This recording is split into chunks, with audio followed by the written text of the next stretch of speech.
ary mila miaino teny tsara tsika mba hipurifie ny ao anatsika satria ny teny no mahapurifie atsika. Fanan'Andriamanitra zay efa nampitoeriny ato anatsika dia hanampy atsika hitraka handroso ary hanampy atsika hijorotsika ho amin'ny sitrapon'Andriamanitra. Dia indrindraindrindra Jesosy nefa mivavaka mba tsy ho foana amin'ny finoany Petera. Efa vitan'i Jesosy ny zavatra rehetra dia ataontsika mba tsy ho foana koa ny finoantsika fa Jesosy mahavita izy satria efa nampandresy atsika izy. Mila mitoky aminy tsika ary mila confiant tena hoe tanteraka amin'ny Jesosy tsika. Dia mirary fifatoana feno atsika, mirary tena hoe fiankofana feno amin'ny Jesosy sy fiankofana marina ho an'i Jesosy ary indrindraindrindra aza mialana amin'ny Jesosy zany hatramin'ny farany fiarahantsika amin'ny Jesosy. Ary ninina mandalo dia mandalo ny anaran'izay fa mitoetra fanamasina ao anatintsika isika mijoro ho an'i Jesosy mandrakizay satria ny fanjakan'i Jesosy no efa napetrany ho katsahantsika dia manaraka ho azy zavatra rehetra. Ataontsika hisaotra an'Andriamanitra, handray ny mpanompon'Andriamanitra manaraka ny amin'ny fiankofana ary ho vonona indray ny teny. Halleluja. Manasantsika rehetra ataontsika hitsangana ho voninahitran'Andriamanitra. Ny fotoana tahaka an'izao dia fotoana anankiray izay ararotina mafy mihitsy ny fahafahana manana antoka hoe eo amin'i Jesosy indray. Betsaka mety maniry fa tsy ny rehetra manam-paniriana ny tonga amin'ny fanatriahany. Fa androany dia araroto manokana ty fotoana ity ahafahanao miaraka amin'Andriamanitra tahaka ny hoe mandrandrana indray ny firaisanao amin'i Jesosy Kristy. Hivavakatsika Jesosy ao, tonga eto izahay. Tonga eto izahay tsy amin'ny teny tsara lahatra, tonga eto izahay tsy amin'ny fahaiza-manao ny olona, fa tonga eto izahay amin'ny fofy fankatoavana anao. Ary te hisaotra anao fotsiny izay Jesosy satria ianao rery ny mendrika ny fisaorana. Tsy misy ninino ao amin'ny fiainanay afaka ilazana ny fahaiza-manao anay satria tsy misy zany Jesosy, fa raha ny aminay rehetra dia tena hoe ianao dia ianao rery ihany. Dia izany mahatonga anay tsy misalasala misaotra anao maraina, atoandro, hariva, amin'ny fotoana rehetra izay mbola iainanay dia misaotra anao izahay satria fantatray fa ny antom-pisinay dia hisaotra anao araka ny tenao izay milaza nampitondrainao amin'ny Paoly hanompoana tany Tesalônika tamin'izao fotoana izany hoe misaora amin'ny zavatra rehetra fa izany ny sitrapon'Andriamanitra iray ao amin'ny Kristy Jesosy ho anareo. Dia androany Jesosy tsy avelana hisy olo-kafa hisy olo-toerana anay amin'ny fisaorana fa izay rehetra mihitsy Andriamanitra no hisaotra tena misaotra ny amin'ny fitiavany, amin'ny famindrampolo, ny fahatsarana, ny famindrampolo, ny fanasitrahana, ny fitariana, ny amin'ny fitahim-panahana, ny fanangananao anay Andriamanitra, ny amin'ny fizahn-toetra izay avelanao tsy maintsy atrehanay satria izany Andriamanitra ny ahafahanay mamoaka ny toetra tsara izay efa novoleny ny fanay masina tao anatin'ny tsara miara. Dia androany Jesosy ako fotoana anankiray indray izay ahatonga anao feno fifaliana satria tanteraka eo aminay ilay sitraponao rehetra. Amin'ny anaranao Jesosy ianao no mendrika ny fisaorana mandrakizay. Alleluja. Anao ny saotra eram-po, anao riray masino satria nomena ho anay Jesosy zanakao. Anao ho anao ny saotra ho anao ray masino satria nomenao ho anay Jesosy zanakao sy zanakao fao aminao miniriezy ho any malemy sy ny arena ho any mahatra fania no nafona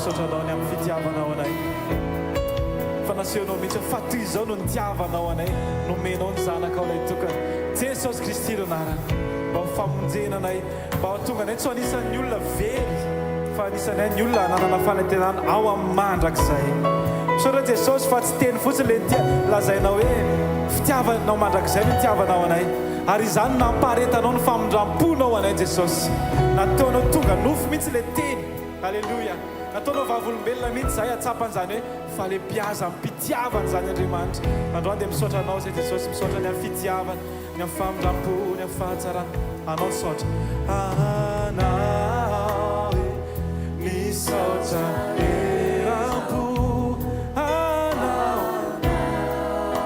riray masino satria nomenao eo anao Jesosy Jesosy zanaka anao misaotra eram-po anao ray masina riray masino satria nomenao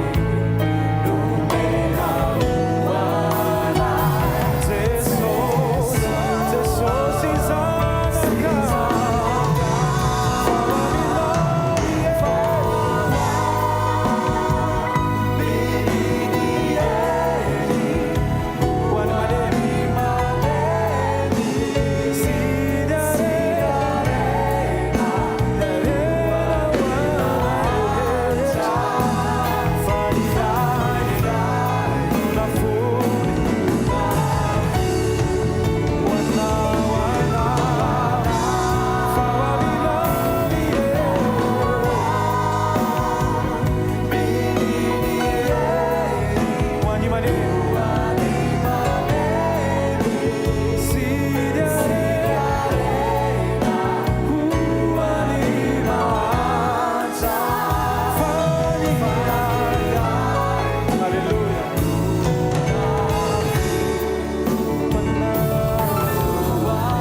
asaikinao hisaotra an'Andriamanitra ny amin'ny zavatra rehetra efa nataony teo amin'ny fiainantsika raha eo na ny fahavelomako na ny fahasalamako na ny fijoroako na ny teny rehetra izay nataonao teo am-potitsofoko na nitsy ny foko mba hanarahako ny dian'i Jesosy mba hafahako miray amin'i Jesosy Kristy Jesosy tsy hoe nisofoko ny farany tsara indrindra ka nahatamana ny teninao fa ianao mihitsy Andriamanitra tamin'ny alalan'ny fanainao masina no miteny eo am-potitsofoko tiako loatra ny eo fanatrehanao satria eo tsisy fanenjehana tsisy fitsarana tsisy fanambaniana tsisy fanamelohana fa eo tongotra ao Jesosy misy fitobahana fitiavana misy fahatsarana tsy hairefesina misy tombony tsy azony saintsaininy misy fitiavana tsy mety ritra le aloha ranony fiainana eo tongotra ao Andriamanitra ray teo eo zahay Jesosy eo ny mety indrindra aminay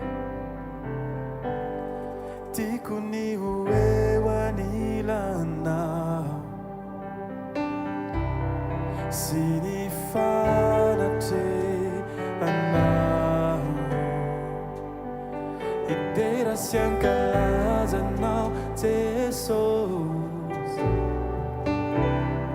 tao miao anilanao tiako ny ho anilanao tiako ny ho anilanao sy ny fanatrehanao idera sy ankalaza idera sy ankalazanao Jesosy tao miao anilanao sai misy anao sai misy anao tiako isy aiky miarampana aminao sy ny voninahitra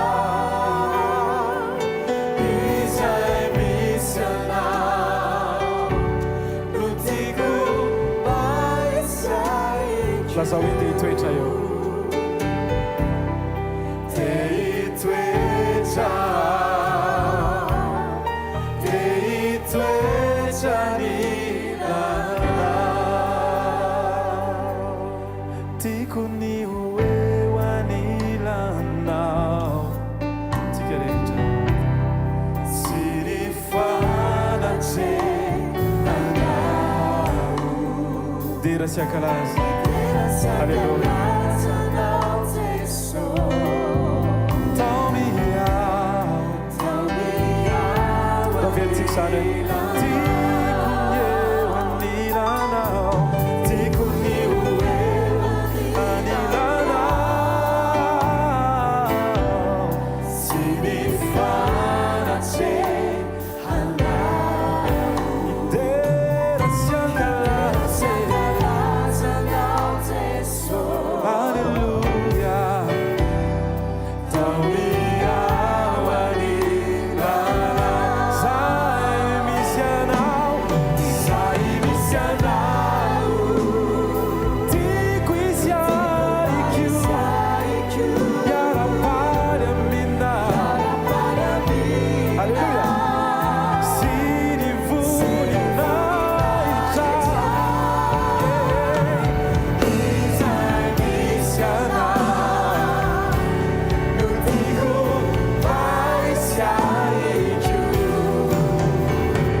fantatra Jesosy fa eo an-tongotra ny toerana mety indrindra aminay tsy voatery eo ny tena misy ny confort takin'ny nofo Andriamanitra fa eo ny tena misy ny fitsaharana ara-panahy ho anay tsirairay avy tahaka an'ilay vehivavy eo an-tongotra ao no misy toerana anamelohany maro azy Jesosy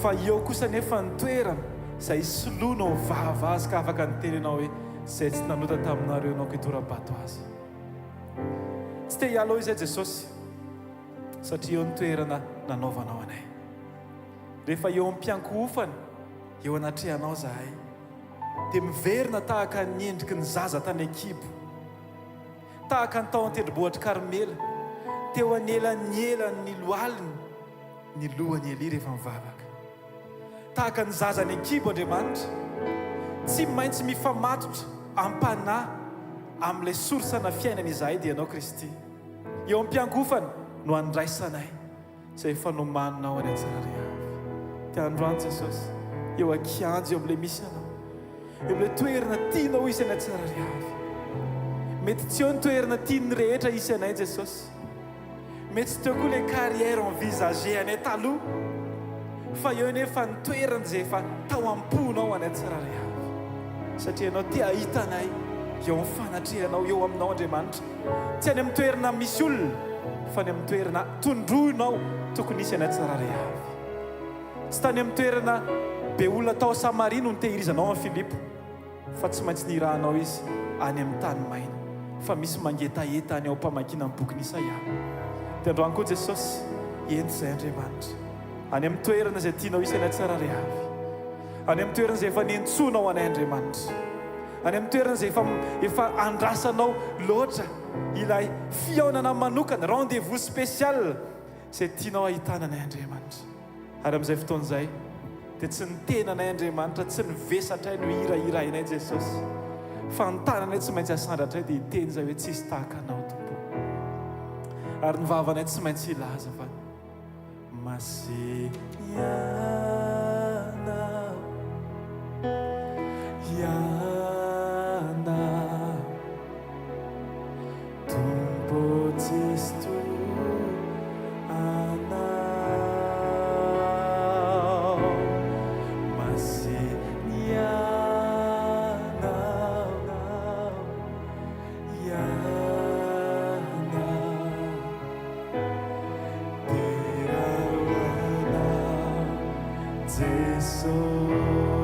Ataontsika rehetra iaraka iteny an'izany ho an Jesosy.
Ten'Andriamanitra hoe ao boky ny Tito sy toko voalohany andiny fa 5:10 dia milaza hoe fa ny zavatra rehetra dia madio avokoa ho an'ny olona izay madio ny fony.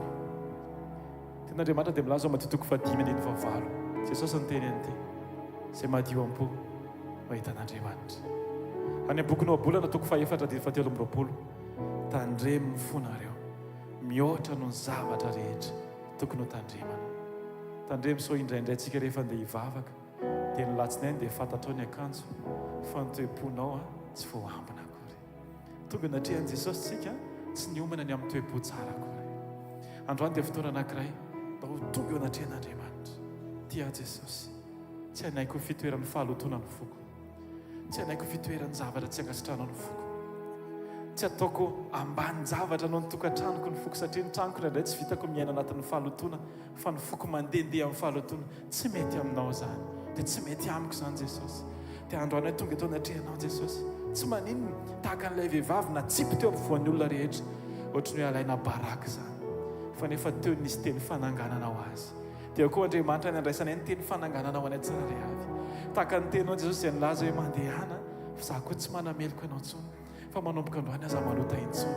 Misaotra fa raisinay ny famelan-keloka Jesosy, misaotra fa voarainay Andriamanitra ny famitsorana, misaotra fa izay misy Andriamanitra no misafidy ihany koa ny tsy tahiry izay tsy avany aminao fa ny fonay dia voatahiry anatin'ny fonay izay avany aminao rery ihany. Ny teninao Andriamanitra anao kitoetra betsaka ao anatin'ny fony tsiraray avy ka tonga anay ho vavolombelona isan'andro ka n'aiza toerana mety handehananay Andriamanitra dia tsy omenatra ny joro ho vavolombelona ny filazantsara fa velona Jesosy Kristy, velona eo amin'ny fiainanay ianao Andriamanitra. Ary ny teny anatin'ny vavanay dia tsy tsara ilaza hoe masina indrindra ianao Tompo na ho toram-bato tahaka ny Stefana ary izay Jesosy dia tsy hanova ny endrim-piderana ao amin'ny vavanay zany, tsy arakaraka ny zavatra iainanay no fideranay ianao Andriamanitra fa ny fahatsapana ao aminao Andriamanitra nitondra ny fiderahanao-bavanay ka ho safonja hiteny isanandro aleluia aleluia hideranao mandraky zay aho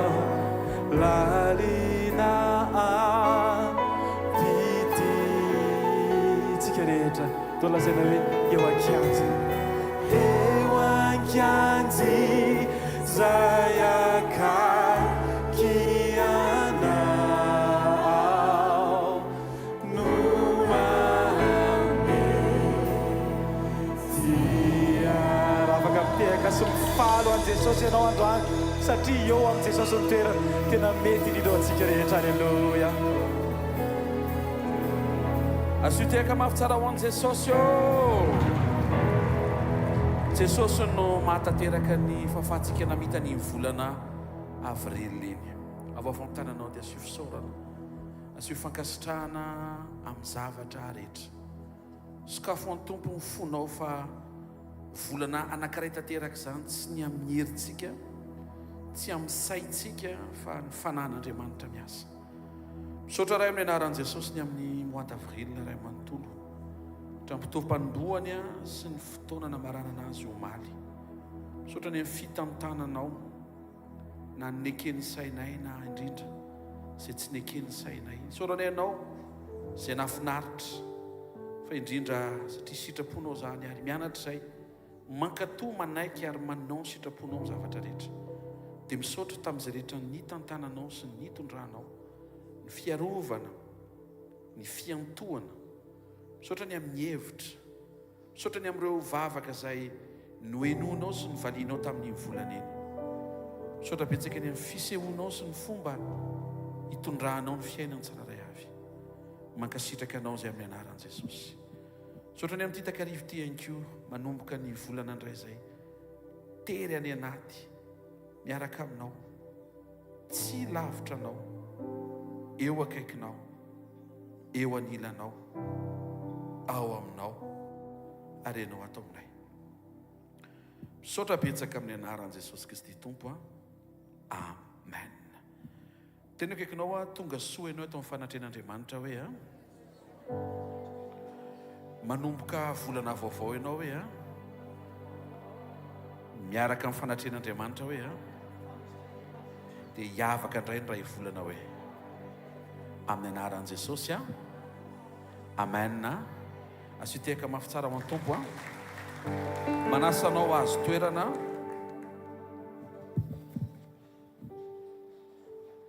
mamerina ny fiarabanantsika amin'ny anaran'i Jesosy Kristy tompo natao izao fotoana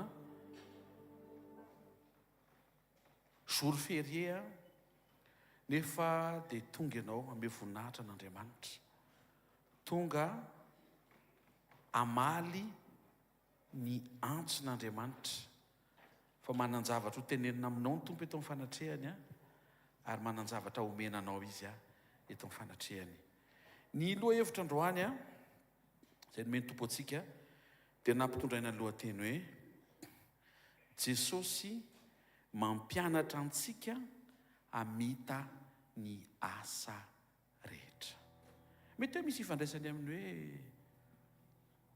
fête du travail angambany androany Jesosy mampianatra antsika hamita ny asa rehetra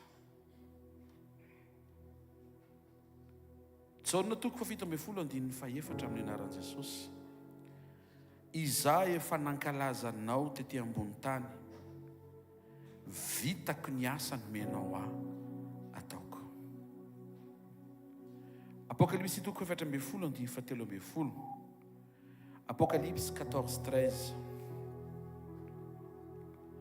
ary na rehefa feo avy tany an-danitra nanao hoe soraty sambatra maty dia izay maty ao amin'ny tompo hatramin'izao eny hoy ny fanahy fa hitsahatra amin'izay ny sasarany izy fa ny asany manaraka azy raha misy ny manaraka anao any amin'ny mandrakizay dia le asa ary eto Jesosy dia miteny nankalazanao izy izy dia vitako a ny asa. Jaona toko 7:20 amin'ny anaran'ny tompo. Ary rehefa afaka izany dia fantatr' Jesosy hoe efa vita ny zavatra rehetra tamin'izay mba ahatanteraka ny soratra masina dia hoy izy a mangetaheta. Manana devoir tsika hamita ny asa rehetra. Manana devoir tsika hamita ny asa rehetra.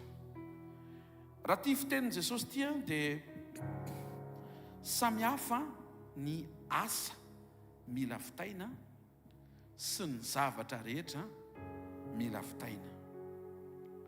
Rehefa nivavaka Jesosy eo amin'ny Jaona toko 7:20 dia nanambara izy hoe vita ny asa. Fa teo amin'ny azo fijaliana izy eo amin'ny Jaona toko 7:20 nanambara hoe vita ny zavatra rehetra. Izay midika fa samihafa le asa ny tenenin'i Jesosy fa vita sy ny zavatra rehetra ny tenenin'i Jesosy koa fa vita tamin'ny fiafaran'ny lalan'ny famonjena. Mila fantarintsika ny fahasamihafan'ny hoe asa sy ny zavatra rehetra. Le asa izay vitan'i Jesosy nijoroany vavolombelona ao amin'ny Jaona toko 7:20 rehefa nivavaka izy a dia voalaza ao amin'ny Matia toko 7:5-5:30. Tiako ianao handray an-tanana tsara satria ny fanananao a dia janona eo amin'ny mausolée. Tsy manaraka anao any amin'ny mandrakizay fa ny asa kosa ho zay izy ny boky ny Apokalipsia manaraka anao any amin'ny mandrakizay. Tsy dia tsara zany raha ohatra ka tsisy asa manaraka ianao ho any amin'ny mandrakizay, na dia mety ho faly ary ianao hoe tafiditra soamantsara any amin'ny mandrakizay. Manjary anontany eo amin'ny vavahady hoe areza ny asa manaraka ny tsy nisy, toa niditra maina be fotsiny.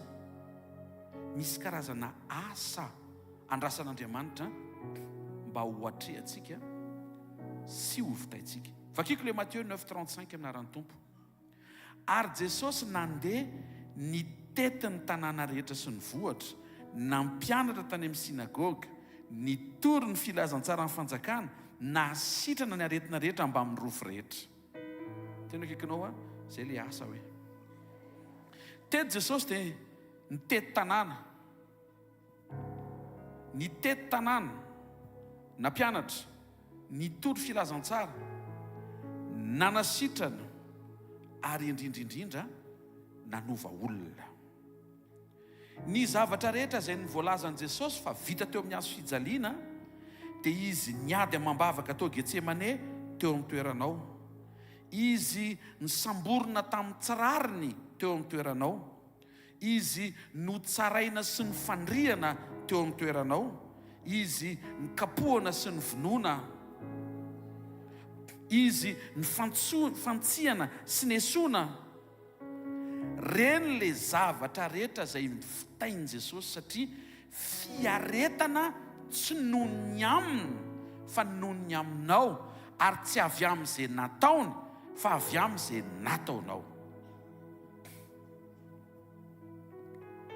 Mila miatrika ny asa izay nasain'Andriamanitra ho fitaintsika isika, fa izany no manaraka antsika. Faharoa dia misy mahasamihafa azy ny asa ifandraisanao sy Andriamanitra. Nefa mifameno ireo dia araka ilay teniko hatramin'ny voalohany tonga dia samy mandray izay tandrify dia manintsy ary manapa-kevitra handray an'ilay devoir dia hamita an'ilay devoir. Tena kikinao misy devoir miandry ianao hoe alohan'ny ialana eto ambony tany hoe mila vita le izy hoe.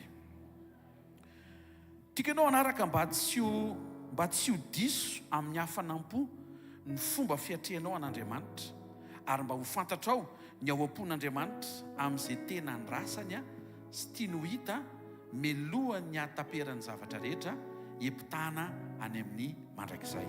Voalohany samihafa ny ampiasain'Andriamanitra sy ny manaika iasan'Andriamanitra.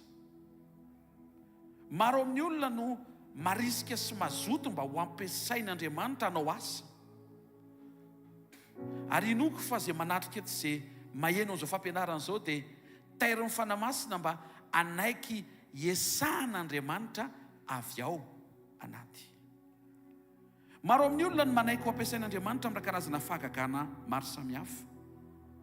Fa vitsy ny tonga saina fa Andriamanitra koa te hiasa mihoatra noho ny fampiasana fotsiny olona anankiray. Andriamanitra nefa tsy afaka hoe miasa, fa tsy maintsy miara-miasa amin'ny etaetan'ilay olona, mangetaeta ny iasan'Andriamanitra any anaty. Tsara le mitety tanàna, tsara le manao sakrifisy, dia le tsy mihinan-kanina marina ataondro riva, dia le misy ampoulina ny tongotra, mahafinaritra ireny. Fa raha toa ka tsy manaiky ianao iasan'Andriamanitra ny any anatinao, toe-panahy resantsika, dia ho fenao ampoulina ny tongotra ao fa tsy ampoule ianao. Satria ny maso ny jiro ny tena, ary raha tsara sy mazava ny masonao dia ho lasa jiro sy ampoule ianao. Lasa tavelany mitongotra ilay izy raha tokony miakatra eny amin'ny maso. Tsy midika izany hoe tsy ilaina ianao mandeha mitety tanàna sy manao asa fanompoana.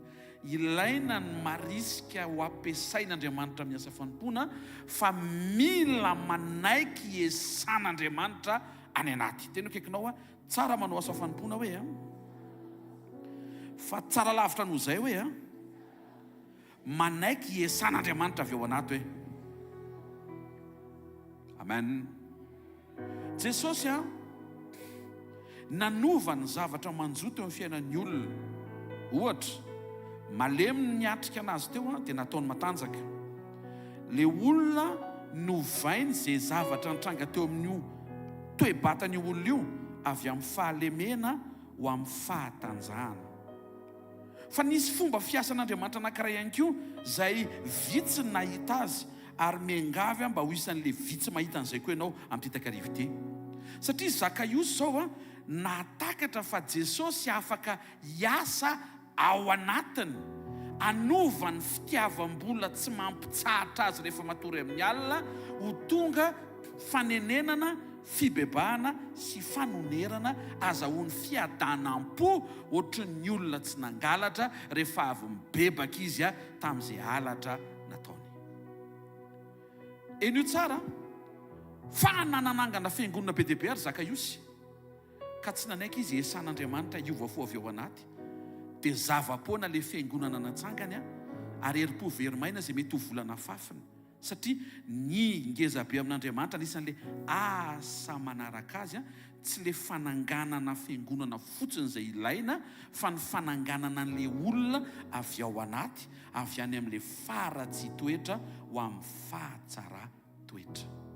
Devoara voalohany maneke iasan'Andriamanitra mba hiova toetra. Tena kaikinao devoara voalohany hoe maneke iasan'Andriamanitra hoe hiova toetra hoe. Le kapiteny Romanina zao nijery an'i Jesosy teo amin'ny hazo fijaliana dia tonga dia niaiky sy ny baboka fa zanak'Andriamanitra Jesosy. Izany hoe nahita n'Andriamanitra ho mpanova fandresen-dahatra ao anaty ty kapiteny Romanina ity, na dia namono an'i Jesosy aza. Po manaraka dia misy karazana asa tian'Andriamanitra ho hita avy ao anatintsika, manoloana ny olona. Le resako teo manoloana antsika, tena kaikinao le voalohany teo hoe ianao sy ny tompo hoe ianao marisika hoe fa ianao koa te hiova hoe. Dia teneno izy ty faharoa ty indray hoe ianao sy ny hafa indray hoe. Tsangano tana izay maheno aloha. Devoara voalohany ianao sy ny tompo, devoara faharoa ianao sy ny hafa. Inona ny idirako izy ny fitenin'ny hafa? Fa tena misy idiranao satria Andriamanitra miandry réaction tsara avy any aminao mba ahafahany miasa mamonjy ny hafa. Izay manamaivana an'io atahoranao tsy tafiakatra. Satria Andriamanitra saro-piariny amin'ny olony enao anatin'le olony, dia le olona anankiray izay koa anatin'le olona fa mety mbola tsy olona izy hatreto aloha, fa raha manaiky ianao nokatra ny fonao hiara-iasa amin'Andriamanitra, tsy olon'Andriamanitra izy androany, fa ho ariana ty takarivo ity ho lasa olon'Andriamanitra izay olona izay satria misy fo misokatra eto hiara-iasa amin'Andriamanitra. Anankiroa ny réaction tian'Andriamanitra ho hita eo amintsika sy ny olon-kafa. Tena kaikinao karazany roa le réaction hoe réaction amin'ny mpanota hoe dia réaction amin'ny olona mpiverin-dalana.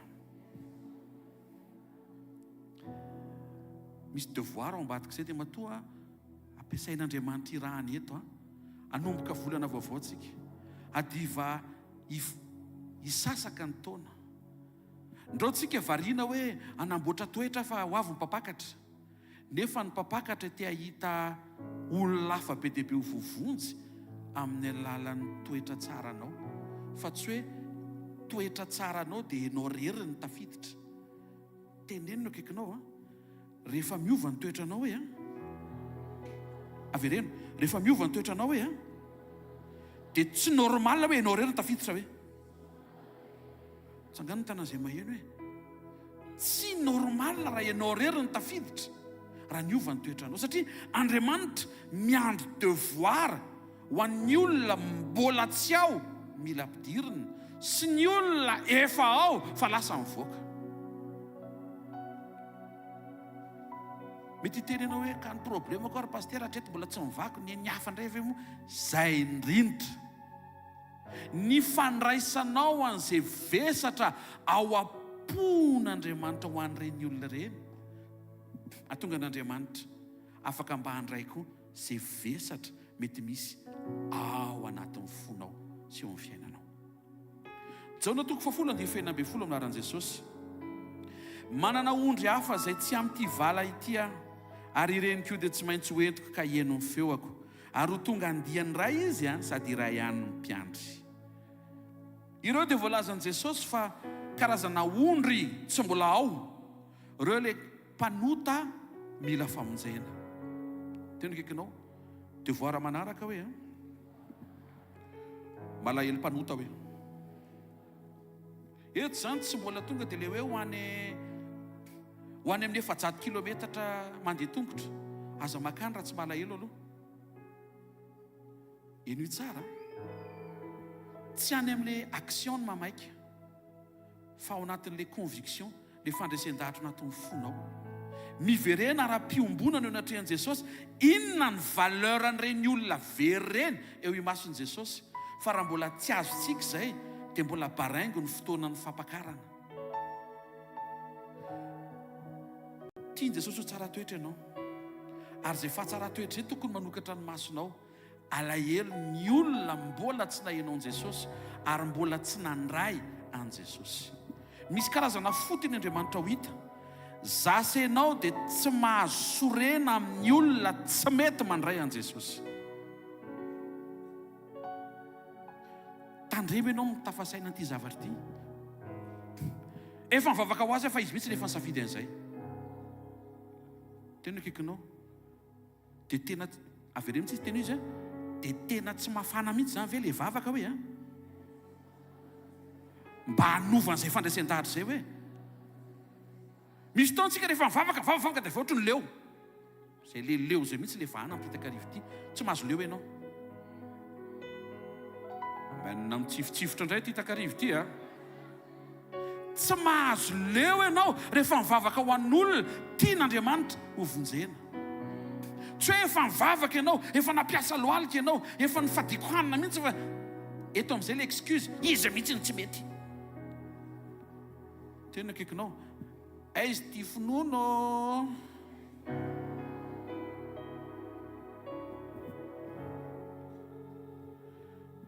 misy karazan'olona tokony ho vonjeny zay eo amin'ny fiainantsika tsirairay avy ireo, tsisy mitovy. Mety any am-pianarana ho amin'ny mpianatra, mety any am-piasana ho amin'ny asa, mety ao amin'ny fianakaviana, mety mpifanolo-bodirindrina, mpiray tanàna, mpiray fokotany, mety namana taloha, ancien na école, collège, lycée maro samihafa. Matoa iny ampatsiahivin'Andriamanitra anao tampoka dia tian'Andriamanitra mba hoentinao mambavaka amina fonena.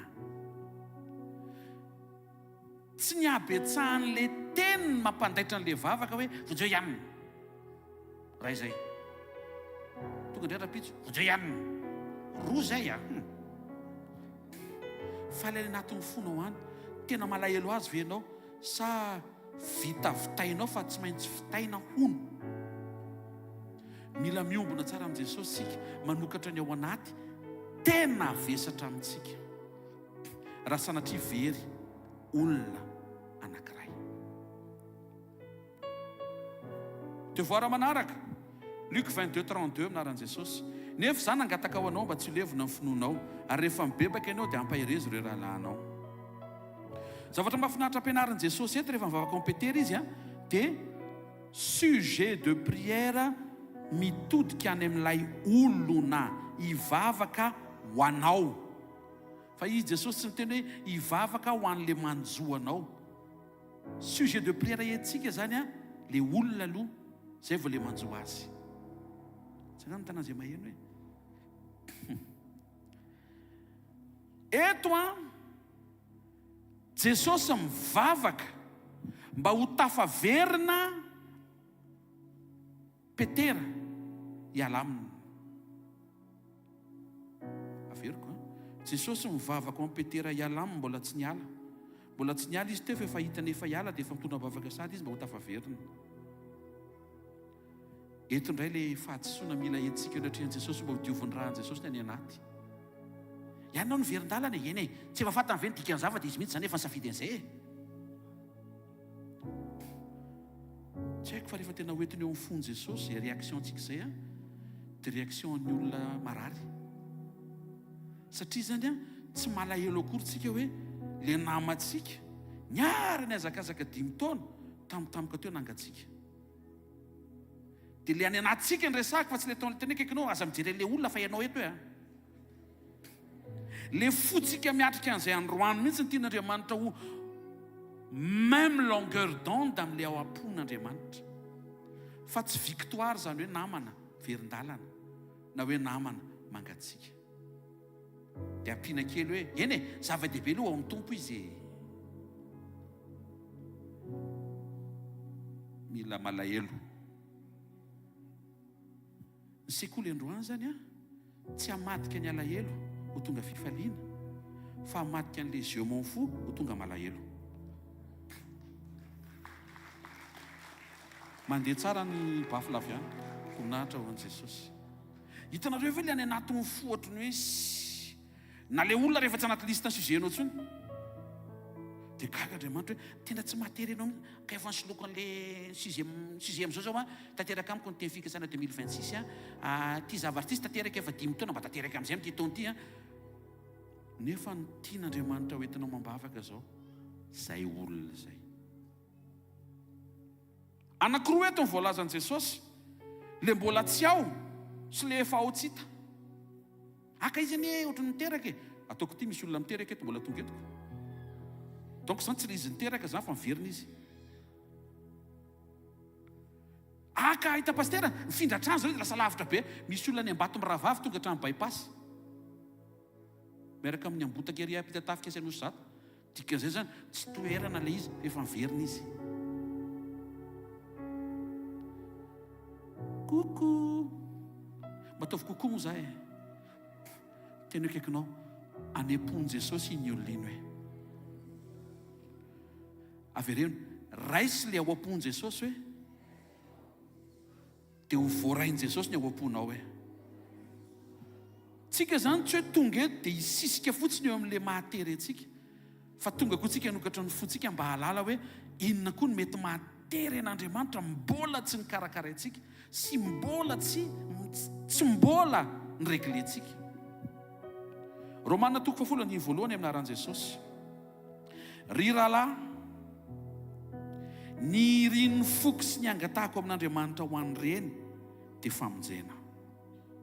Ny efficacité ana prière dia tsy sujet fa fo miombona communion amin'ny ao am-pon'Andriamanitra. Jaona 15:7. Raha miray amiko ianareo mitoatra anatinareo ny teniko angatao izay tianareo na inona na inona fa tonga aminareo zany. Inona ary le parole tsy teny avy amin'i Jesosy tokony ho tafatra eto aty anatsika mahakasika an'ilay resaka famonjena, na ny famonjena ny ratsy fanahy io na ny famonjena ny miverin-dalana. Matoa Jesosy miteny hoe ampitoeriny teny mba ety le vavaka, misy zany le teny, misy teny tokony haingatsika zany mba ho mety le vavaka ataotsika ho an'ny very sy ho an'ny miverin-dalana. Avereny hoe ho an'ny very hoe a sy ho an'ny verin-dalana hoe ianao tsy mahazo miteny le olona hoe hitany se a vavaka ho an'se fa se very. Tsy fatan'izany matoy izy mbola variana. Ary tsika koa tsy afaka teny hoe se miverin-dalana, matoy izy manao an'izay dia very fa mety. Tadio tsara fa petera rehefa nandany Jesosy tsy natsapa-tena mihitsy hoe tsy nety raha tsy efa naneny le akola anankiray izay. Zay vao tonga dikan'izay eo am-pialana amin'Andriamanitra zany ny olona anankiray tsy tonga saina. Ka isika zany mianatra tsy manome tsiny an'izay mbola tsy nandray, ary mba mianatra koa tsy manome tsiny an'izay mety ho tratra ny fiemorana sy fiverenan-dalana. Le fo mihitsiny avereny hoe fo le izy hoe. Luc 19:10 aminaran'i Jesosy. Ty zao parole anankiray avy amin'i Jesosy ampiorina ny ao anatinao mba alahelo ny olona very. Voalohany aloha very ve ny olona miverin-dalana rehefa ao amin'ny kristiana izy?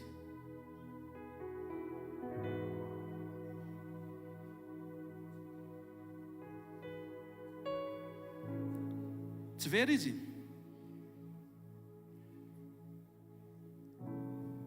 Eto zany tsika aloha. Very sa tsy very le miverin-dalana? Ny anaran'izy verin-dalana.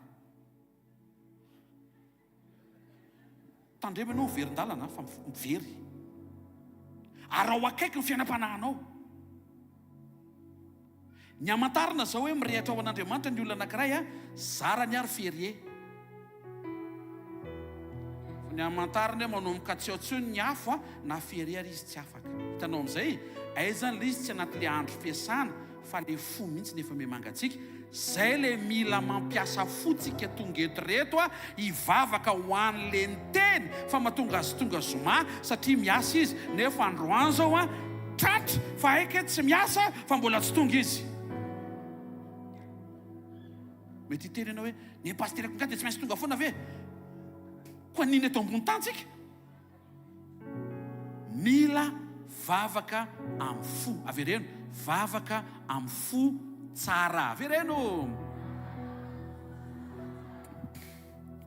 Aza maivanina ny fiverenan-dalana. Fa amin'Andriamanitra sady tsy mety le very mbola tsy tafiditra ao amin'Andriamanitra sy le miverin-dalana lasa lavitra an'Andriamanitra. Jauna 3:17. Fa Andriamanitra tsy naniraka ny zanaka ho amin'izao tontolo izao hanameloka izao tontolo izao, fa nirahan'Andriamanitra ny zanany mba hamonjeny izao tontolo izao. Tsika mpanaradian'i Jesosy, tsika koa zany miara-miasa amin'i Jesosy mitady sy hamonjy mivery. Tsy manameloka, averena tsy manameloka. Averena tsy manameloka. Averena mafy tsara, tsy manameloka. Jeremia 31:20 minaran'i Jesosy.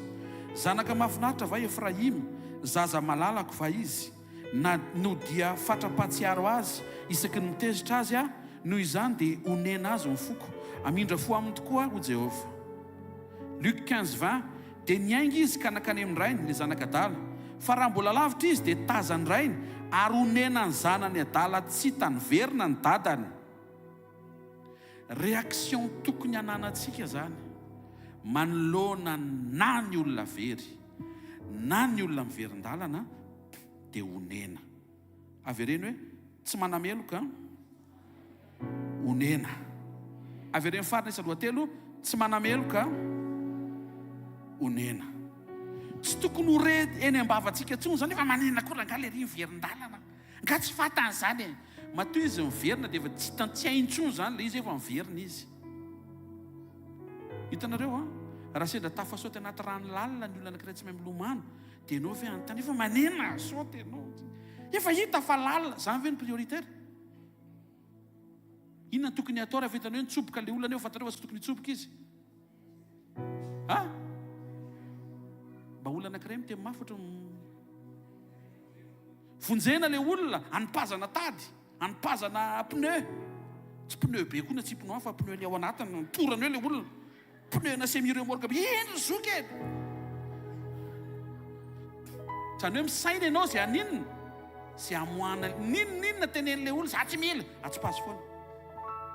karaha rehetra manana boeko izy rehefa manoka am'letika karaha rehetra manana boeko tsy pazy foana fa ny anjaranao tsy manameloka azy tsy mijuge azy fa malahelo azy satria fantatrao fa raha ela mijanona anatin'io rano zay tsy hainy ilomanosan'io izy a dia mety ho faty eo ary mety tsy ho avitra intsony fa mbola eo ianao miaraka ny fanampian'Andriamanitra ary satria misokatra ny fonao a tsy ho very zany a zay olona entinao amambavaka amin'ny anaran'i Jesosy Kristy avy a Nazareta.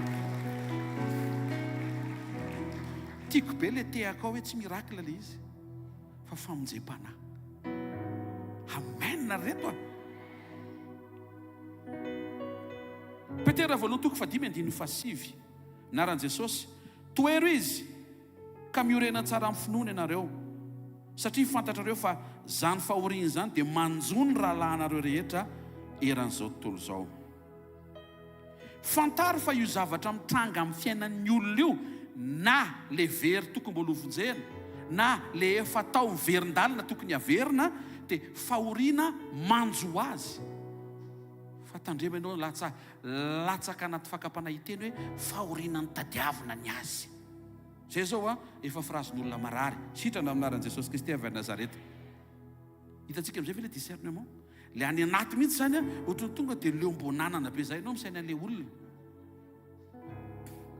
Ninonina mbonanana makaleo anao ny tompony hoe hiasa eo amin'ny fiainanao mba tonga anao hitraka vaovao amin'ity takarivo ty hanananao fo tsara tsy hanameloka an'ilay olona toy ny hoe fahoriana ny tadiavina ny azy fa alahelo an'ilay olona ianao hoe fahoriana sendra nanjola izy a ka mila mivavaka ho azy a mila malahelo azy a mila ony anazy a raha misy ny azoko atao hanampiana azy a dia hanampy azy a. Mangataka mba tsy ho amenina mitsifotra nomenao n'ity takarivo ity fa mba amenina mipoaka tsara. Amen. Zany no andrasan'i Jesosy amintsika. Misy devoir misy miandritsika tsy hainao ihany fa za konko satria misy tondra rehefa mivavaka ho an'ny olona dia ndray tsy tavavavaka intsony. Tsarovy izy tompo na le izy ary ny tompo sisa malala eo izy le izy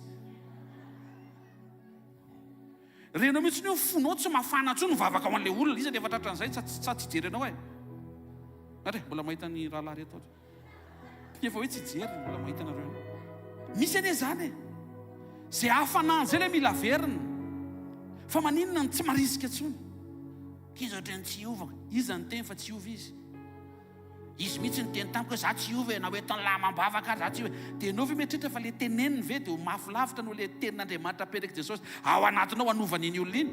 Raha misy ny be tain-bava Saoly fa nefa rany Paoly ihany e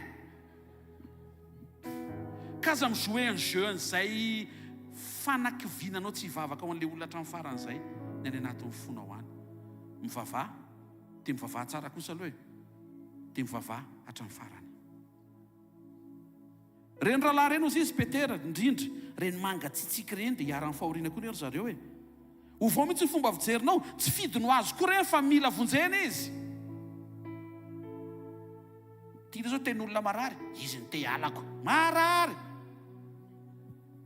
tsy hoe te hiala izy fa nisy nanongotra izy tao misy devoly eo ambadika hoe faly rehefa misy olona mangatsika rehefa misy olona miala renao zao mihitsy hoe tena show be le rahalana le ranabavy tamin'izany mandeha amin'izay fotoana dia tsy hitanao tsony izy tsy tonga tsony matetika aloha zany mahatonga le tsy tonga tsony a tsy tonga fotoana anankiray tsy tonga ndray zoma dia hoe tsy tonga ndroa zoma tsy mampatahotra ny teny izany fa mampitantara dia tsy tonga ray volana dia manomboka tsy tonga herintaona eo dia manomboka tsy tonga antsony koa avy eo izy anke tsy tonga dia hoe sobe zany koa dia mangatsika be tsy ohatr' izay ny izy soko mangina le izy soko mangina le izy soko mangina dia raha vao tsy miambina ianao dia ozy Jesosy mba mandrakariva mba tsy hidiranareo amin'ny fakam-panahy.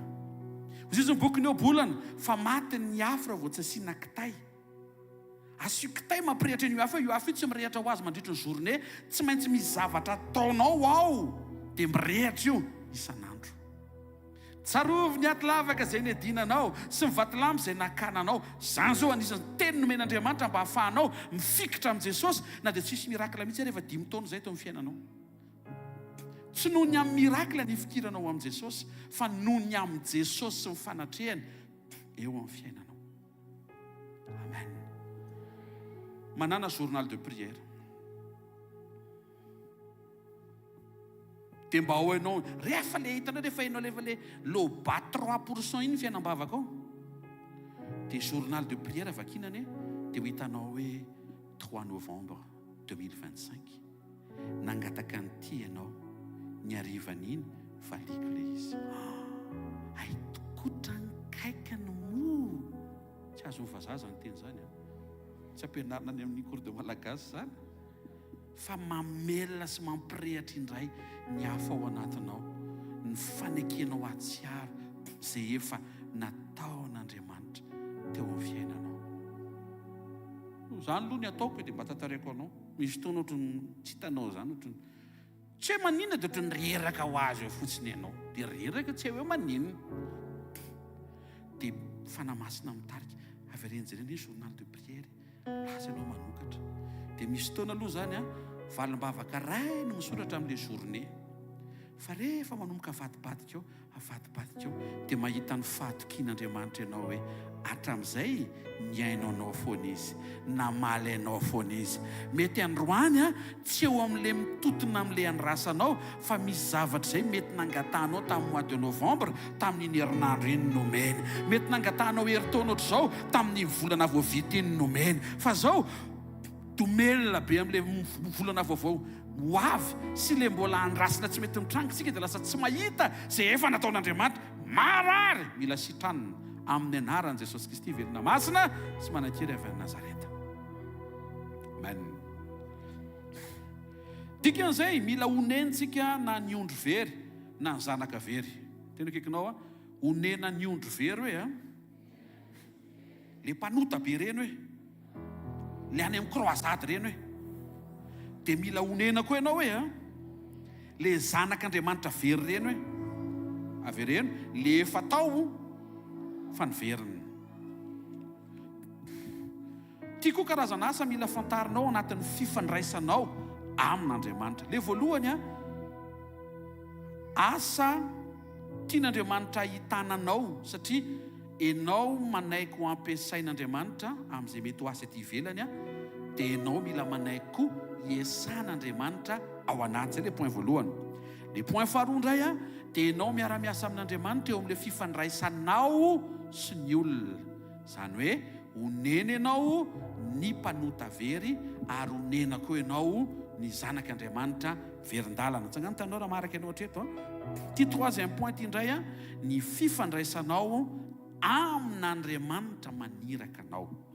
Misy karazany roa ny endriky ny asa ifandraisantsika amin'Andriamanitra. Raha mba mahaliana anao zany dia tsangany tananao hoe raha mba mahaliana anao. Ny antony, raha vao tsy fantatsika mantsy le izy dia mety misisikytsika eo amin'le tsy tena manaitra an'Andriamanitra, dia mety tsy mifanena mihitsy tsika amin'le tena andrasan'Andriamanitra, dia tonga ny an-danitsika amin'ny teny hoe Jesosy tena tamin'ny maha-eva tanàna toy nanina tany ianao.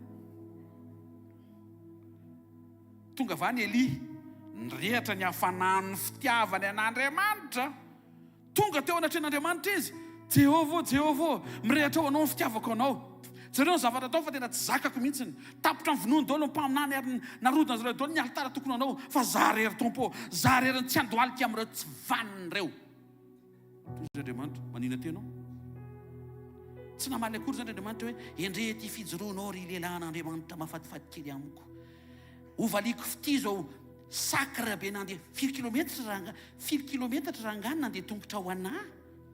Amin'ny fanetretena zany 500 andray 500 kilometra. Tsy zany nytenenin'Andriamanitra izy Andriamanitra hoe maninona ty ianao. Ataoko amin'ny fomba fiteny hafa dia hoe tsy tokony atiny ny ahitako anao. Maro amin'ny olona no mieritreritra fa mirehitra be eo amin'ny tompo fa tsy any amin'ilay tian'Andriamanitra ahitana azy no hijoroany. Kokoa ny dikan'izany.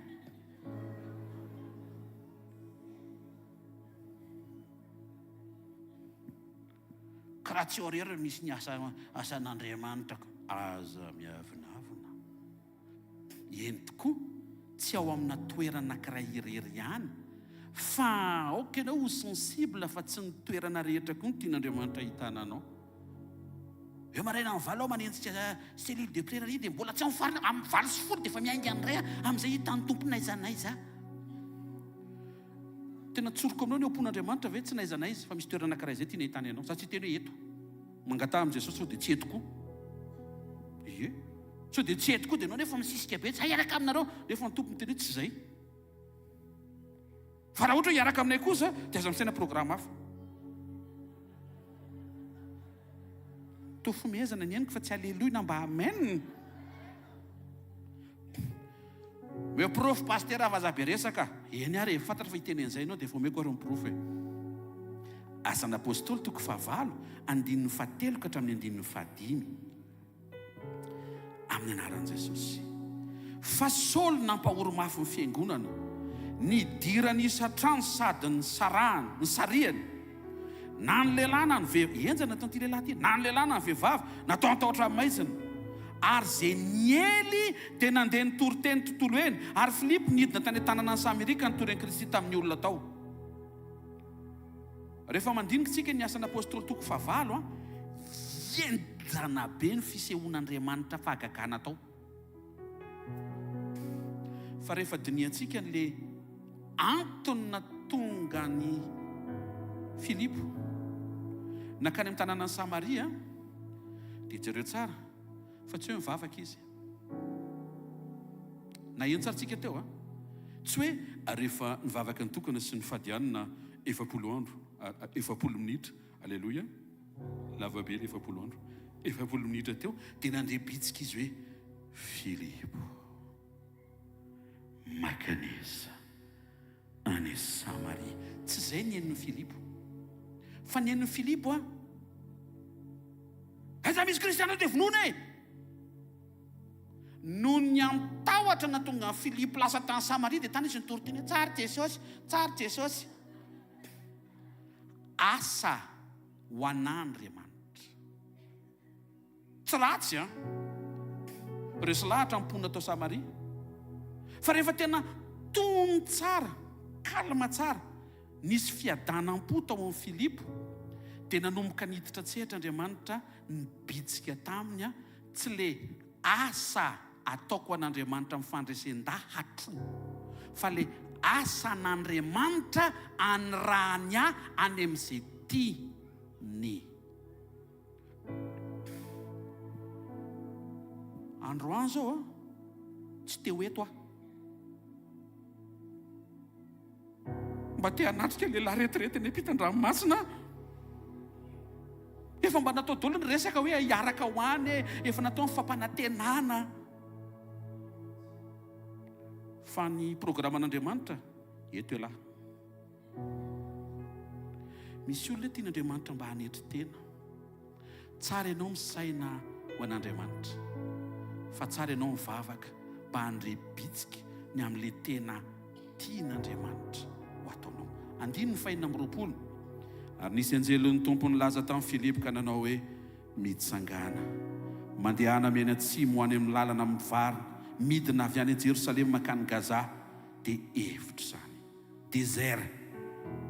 9:20 dia ho fanamasina tamin'ny Filipo andeha manantona ka makanesa amin'io kalesio fa misy olona anankiray anarahako anao. Le asa ho an'Andriamanitra ny saintsain'ny Filipo ray tanàna, fa le asa n'Andriamanitra nandrasan'Andriamanitra ho an'i Filipo olona ray. Tsy volume ty resaka ty mety olona ray. Zay no mahasamihafa ny asa ho an'Andriamanitra sy ny asa an'Andriamanitra. Ny asa ho an'Andriamanitra dia le ataontsika amin'ny hafanam-po, tsy mifanipaka amin'ny sitrapony, fa tsy tena nanyrahany satria misy programa tena anyrahany ianao. Fa namasina ny hamangy antsika mba ho azontsika izany. Fa raha taraikitsika eo amin'ilay asa ho an'Andriamanitra dia tsy asa manaraka antsika ilay izy, satria asa ny zirizirintsika tamin'ny fandresen-dahatritsika izay tiako atao. Ohatra, Andriamanitra mamangy ianao amin'ny tononkira ohatra, dia le tononkira mangin'Andriamanitra anao dia hoe miova toetra mba ho tronony. Dia nefa ny tianao hafa mihitsiny, osory iny tena tianao mihitsy, dia miakatra le clé Andriamanitra tsara le hira fa tsy zay tiako ataonao. Ohatr'izay koa ny amin'ny toriteny, ohatr'izay ny amin'ny fanompona. Andriamanitra zao mety te hiara-iasa aminao, ianao tsy mety. Efa miasa any an-trano, ka le izy ty any an-trano. Kaza efa aka le izy tsy le kaza, fa le tian'Andriamanitra ataony aminao. Ka zany tsy manana talenta paster zay mihitsy ny ilany ianao. Amin'izay ianao miankina tsara aminy. Vokatry ny fanenjehan'ny Saoly ny fiangonana dia niparitaka ny mpianatra. Dia rehefa niparitaka dia ohatrany tonga sainy ny Filipo hoe kinona moa zany ny atao aty amin'ny fiparitahana aty fa loatra dotrina ny teny. Avereno asa ho an'Andriamanitra. Dia ireo marika eo fa ao ambany kely eo tsy nentina andray fanamasina le mponina tany Samaria dia tsy maintsy nanafatra apôstôly, tsy maintsy ry Petera nidina avy any. Aiza iza mbola tsy nandray? Dia ireo tsisy nandray daholo. Raisy tsisy nandray. Bon, atao fametra-tanana zany. Matoa atao fametra-tanana dia tereny izy zay. Ao fa rehefa tena avy amin'Andriamanitra le izy, ohatrany tamin'ny Petera, exemple, tamin'ny Petera teo ampitoriana teny hoe Jesosy avy any Nazareta zany izy le nomboany, tonga dia nidina ny fanamasina daholo Kornelius ny fianakaviany, tsy fametra-tanana. Eo no ahitanao le asa ho an'Andriamanitra amin'ny hafanampo sy le tena mba hanirasany aminao, asan'Andriamanitra anirahany ianao. Fitiniko, tanana ray le tamin'ny hafanampo, fa olona ray le tena nandrasany. Teny kaikinao mila mivavaka tsara ianao misy devoir ianao io Alléluia.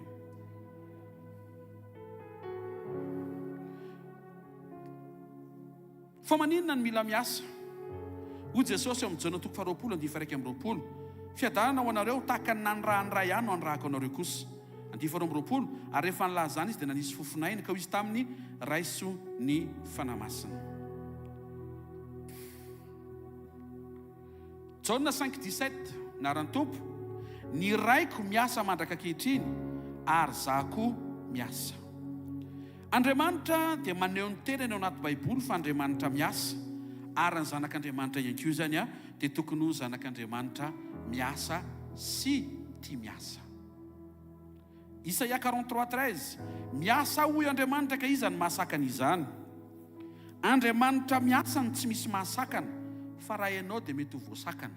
Dikan'izay aza miasa rery, miasa miaraka amin'ilay Andriamanitra miasa tsy misy mahasakana. Mazava ve zany? Tsy hoe tsy misy mahasakana Andriamanitra dia ianao koa. Izy ny tsy misy mahasakana fa tsy ianao. Averentsa teneny izy aloha amin'ny fahalemem-panahy teneny izy. Tena ohatr'izao atao ohatr'izao ny fahalemem-panahy. Tsy ianao le izy hoe, fa izy hoe raha izy miasa hoe dia tsisy mahasakana hoe, fa raha ianao hoe mety tsy miaingy akory hoe dia efa bloqué. Aza manderery hoe miarah amin'ny Jesosy hoe aso tiaka mafitsara ho an'ny Tompo ary. Ny lesona zany hoe atonga anao rehefa hiasa dia tsy ho voasakana. Tsotra be, miarah amin'ilay tsy misy mahasakana. Ho an'izay efa nanaraka an'ireny le cortège na officiel reny, na mety hoe vahiny avy any ampitan-dranomasina, na mety hoe manam-pahefaneto-toerana, nisy fotoana mba nanaraka mitazona seza sy ceinture. Satria maninona? Vao manokatra le motara voalohany iny dia tsy misy mahasakana. Dia rehefa nandinika tsy noho ny amiko ilay izy misy olona manao avefana aketo aloto aketo zaka aketo za le izy kay. Ohatr'izay le miaraka amin'i Jesosy.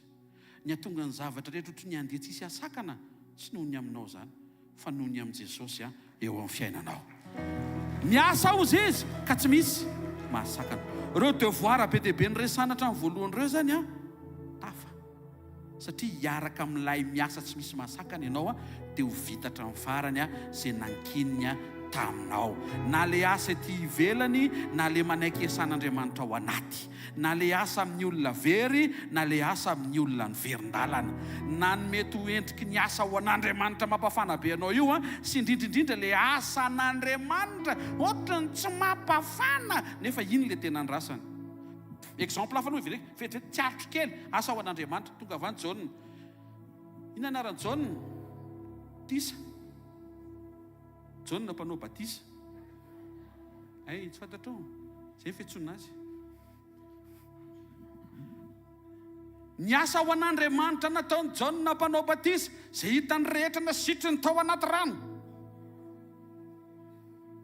Na olona sendra amresaka hoe onao zavatra ranga, aiza moa ny lalina makany Analakely? Ato ny lalina makany Analakely ry zoky e. Satria mpanao batisa. Tsangana ny tanàn'izay maharaka tsara fa sady meny ny anatra. Fa ny asan'Andriamanitra, nandrasan'Andriamanitra ho ataony Jaune mpanao batisa dia Jesosy. Rehefa tonga avy any Jesosy, feonan'izy mirahalahy tsy azony ho an-tsaina. Ianao zay mety mitrery tonga dia tonga dia azavana be dia tonga dia mety tonga dia ahoana Jaune dia ahoana firy zao zay mivita batisa, ataovy amin'izay ary ahy. Eto amin'izay le mila mianatra ianao satria le tena ny rasany matetika le ohatrany tsy tiana atao. Toy izy Jaune, za ve nanao batisa anao? Ianao ny grand e, ny anahy batisako rano, ny anao tonga dia afo sy fanahy. Toy izy Jesosy, ny tena ilana anao ne tsy reny olona be dehibe reny fa za rery. Dia reny zany tsy mikaoty. Roa arivo ane taovy sérieux fa firy le mikaoty. Dia raha tsy ataoko ianao zany dia tsy mikaoty. Zany tsy lava be ny soratana zany fa mba hazavako anao le resaka atao hoe ary dia nanaiky Jaune. Azonao amin'izay le tonga ny Jaune nanaiky. Tonga sainy Jaune hoe ireo olona rehetra nasitony hatramin'izay a asa ho an'Andriamanitra. Fa le tena andrasan'Andriamanitra ho asa tokony ho ataony le nampisalasala azy hoe rangalo zany tokony ataonao batisa fa tsy zany manao batisa. Ady hevitra tenena kaikinao matetika le tena andrasany hoe le mampiady hevitra be anao iny hoe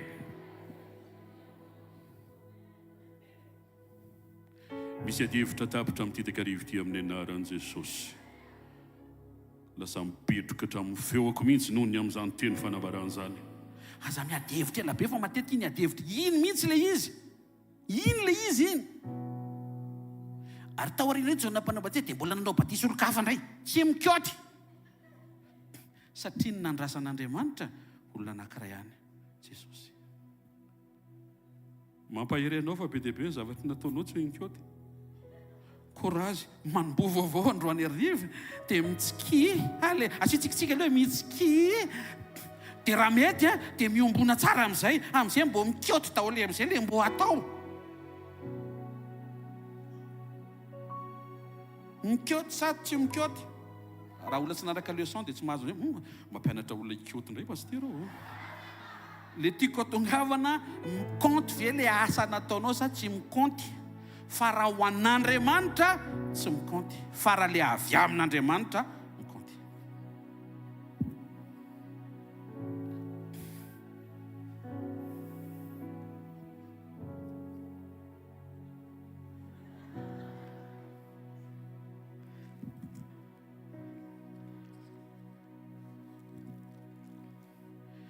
Jaune 17:4.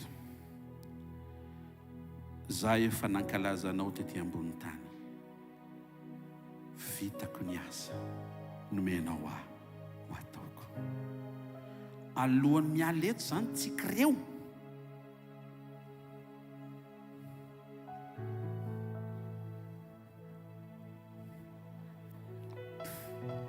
Dia mila mba tafateny amin'Andriamanitra hoe mankalaza anao aho fa vita daholo ny asa rehetra izay nankininao tamiko.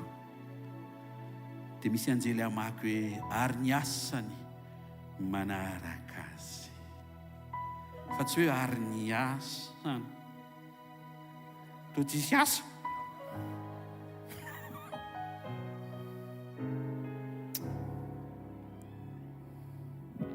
Miaraka amin'Andriamanitra, ny asa tomboka tokony ho vita, tokony ho vitaina. Jesosy nitoro teny tany Samaria zao, tanana anisany, dia zao vaky ny teny ao, Luc 9:52-53, ary nandefa iraka ialoha azy izy, dia nandeha ireo ka niditra tao mivoatra anankiray izay any Samaritana amboatra ho azy. Fa tsy nandray azy ny olona, fa nandroso izy lakany Jerosalema. Tsy mahazo kivy ianao, raha mandà Samaria mandroso fa oloha kely ao manaiky Jerosalema, tsy mahay andehaka ao an'Andriamanitra.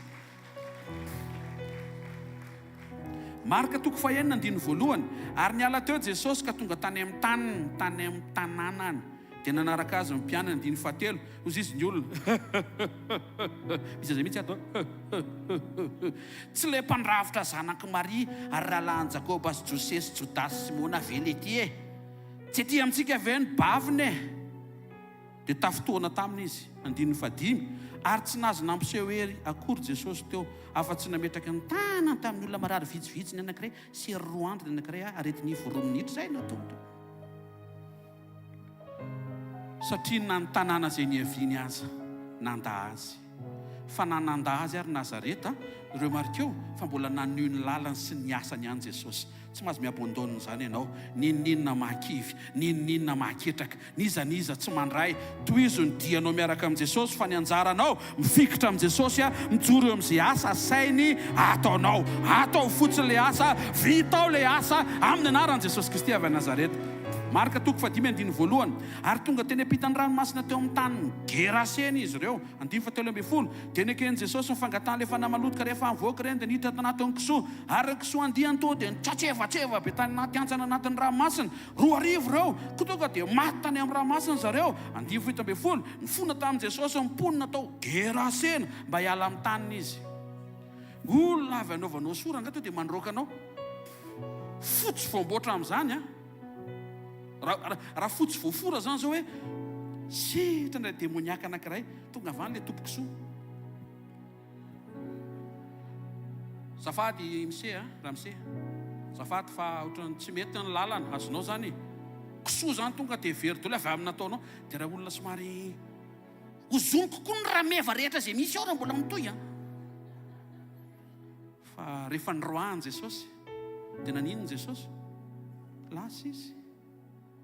Fa ny zavatra mahavariana, na dia nyroahany olona tao Gerasena ary Jesosy dia tsy niabondona izy ka nitomany teo ambody azy hoe Andriamanitro, ny ranao any efa mafy nyroahany olona iny tsy haiko izay ho ataony zareo amin'ny trampokony olona aloha fa za aloha hoe abondoniny. Tena akaikinao tsy niabondoniny Jesosy hoe, dia teneniny eo akaikinao amin'izay, enao koa tsy mahazo miabondonina zany hoe tsy mahay ndehaka ao an'Andriamanitra.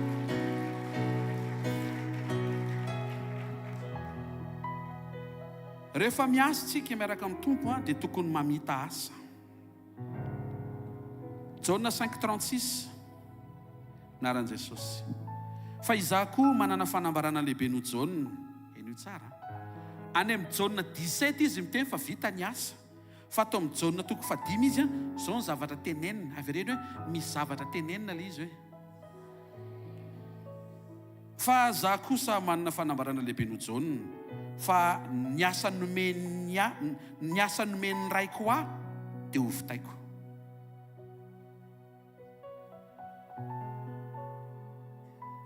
No tenenin' Jesosy meloa le asa ho atrehany ho vitainy. Atsangano ny tanao kavana dia avy ireny miaraka amiko. Ny asa amin'ity volana ity hoe vita aminaran'i Jesosy. Ny asa amin'ity tapataona voalohany ity hoe vita amin'ny anaran'i Jesosy. Avy ireny ny asa hatramin'ny faran'ny taona hoe vita amin'ny anaran'i Jesosy. Amen. Tsy teo am-perinasa izy manonona anaran'i Jesosy, vita eo sady miasa ihany zany.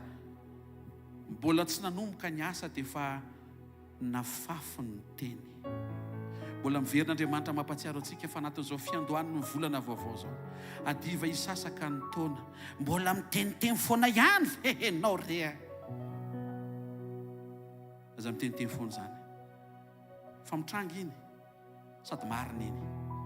Karaha sendra tena teny tsara ty taona ty. Fehezo ny vavanao. Fehezo ny zavatra teneninao. Tonga avy any le ankizy zany, tianao le mahay be ty.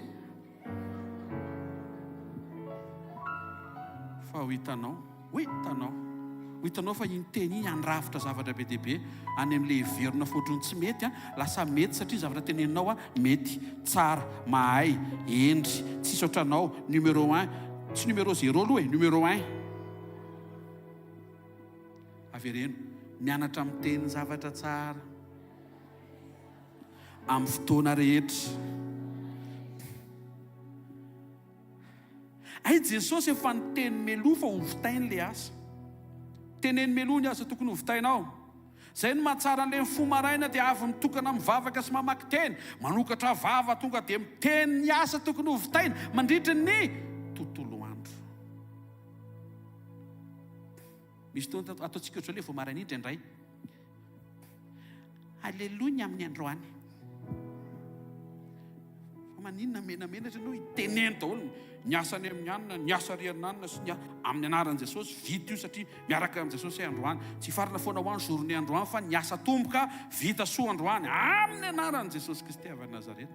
Koropaka daholo le asa ny andalana any. Efa niteny izy.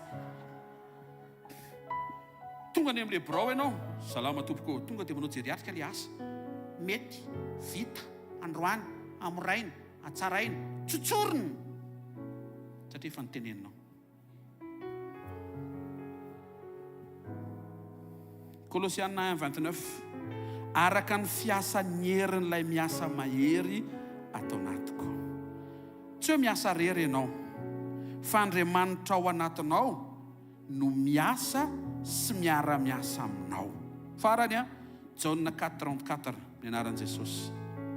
Ny haniko, mahafinaritra mihitsy ny fampianarana miodikodina amin'izay lafiny anankiray izay. Ny haniko dia ny manao ny sitrapony izay naniraka sy ny mahavita ny asany. Rehefa tonga hanina mampanonanao ny amitan'le asa, dia omen'Andriamanitra fahavokisany ianao amin'le fahavitan'le asa mampanonanao. Vao maraina zany tokony teny nona asa zany.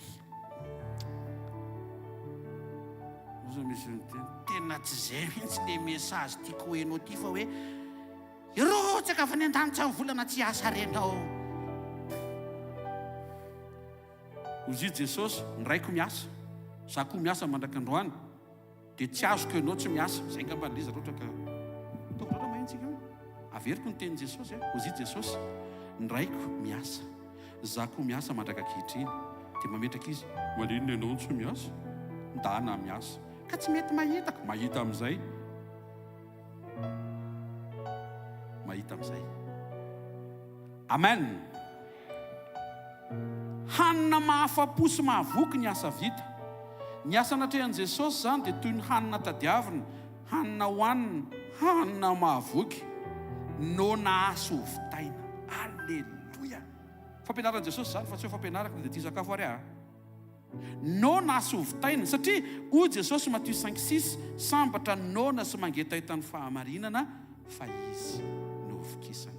Rehefa ao anatinao ny etaeta lalina tompo, ny asa nankininao amiko androany tokony ho vita daholo, dia hiditra tsehatra Andriamanitra hanampy ianao mba ho voky ianao avy amin'le asa vita, dia mba ho afa-po ianao fa izay napetraka Andriamanitra taminao vita soamantsara. Amen. Manasanao hitsangana ry. Ametraka eo am-pelantanan'i Jesosy sika ny fotsika sy momba tsika iray manontolo, satria zavatra nitenen'ny Tompo tamin'ny bokin'ny Apokalipsy vao nanomboka tsika dia hoe sambatra amin'ny maty dia izay maty eo amin'ny Tompo. Fa maninona ozy izy? Ny asany manaraka azy. Manana devoir na asa mila hoentintsika ry havana tokony hanaraka antsika rehefa vita ny zavatra rehetra eto ambony tany. Tsangan'ny tananao dia sokafon'ny tompo fonao dia miresa amin'ny Jesosy. Oeto anatrehan'i Jesosy ny vesatra ny anatinao hoe tompo raha hiala eto ambony tany dia tiako mba hanaraka ny asa. Tsy ny asa amin'ilay tiako fa le asa amin'ilay niteneninao fa tokony ho ataoko. Tsy ny asa ety ivelany fotsiny fa indrindrindrindra ny fanekeko mba hiesanao mba hiova ny toetrako.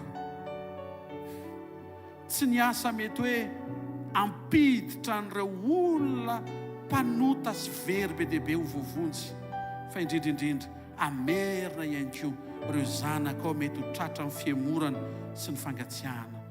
Androany ariva ihany koa izay Jesosy mitondra ny fonay mba tsy ho faly fotsiny an'izay mety ho asan'Andriamanitra mandresy lahatra anay fa tena hisokatra avy ao anaty izay anaiky le tena asan'Andriamanitra avy aminao amin'ny anaran'i Jesosy Kristy avy Nazareta.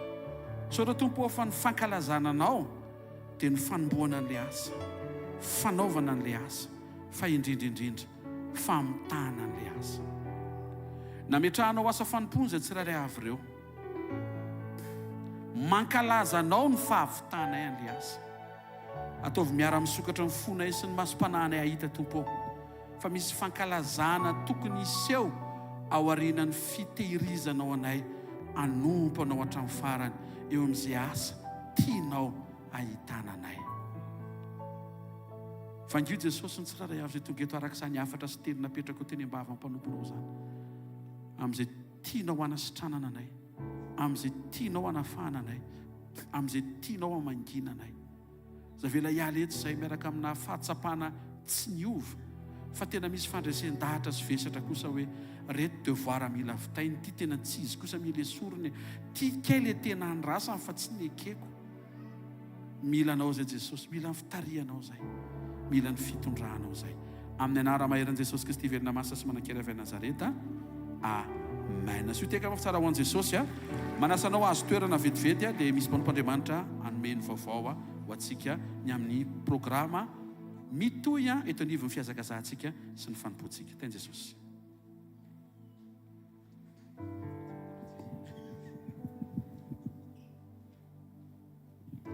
Alleluia. Ataovy mitondra anao mankeo amin'ny sitrapon'Andriamanitra foana ny teny voarainao. Ataovy ahatonga anao hanamafy ny fanoloran-tenanao ho an'i Jesosy Kristy. Rehefa tena an'i Jesosy ny fontsika dia ny zavatra rehetra izay aniran'Andriamanitra antsika dia manambara ny fahatsaran'Andriamanitra. Manana fotoantsika raha ampitso eny bypassy manomboka amin'ny 7 ora sasany fotoanan'ny communion io fotoana anankiray izay anasan'i Jesosy ianao mety hoe tsy tonga ny aminao ny carte d'invitation fa tonga ny aminao ny fany masina mampatsiaha anao hoe raha ampitso maraina amin'ny 7 sasany misy fotoana izay rahana. Ny fotoana latsinainy, talata, larobia, sekoly rehetra dia tsara atrehantsika rehetra fa atsika mandray ny ten'Andriamanitra. Tombongezabe zany hoe mahatsapa hoe misy ten'Andriamanitra foana mialohanao amin'ny dingana rehetra. Mbo tanteraka aminao ilay ten'Andriamanitra izay milaza hoe fanilon'ny tongotro sy ny fanazavana lalako ny teninao.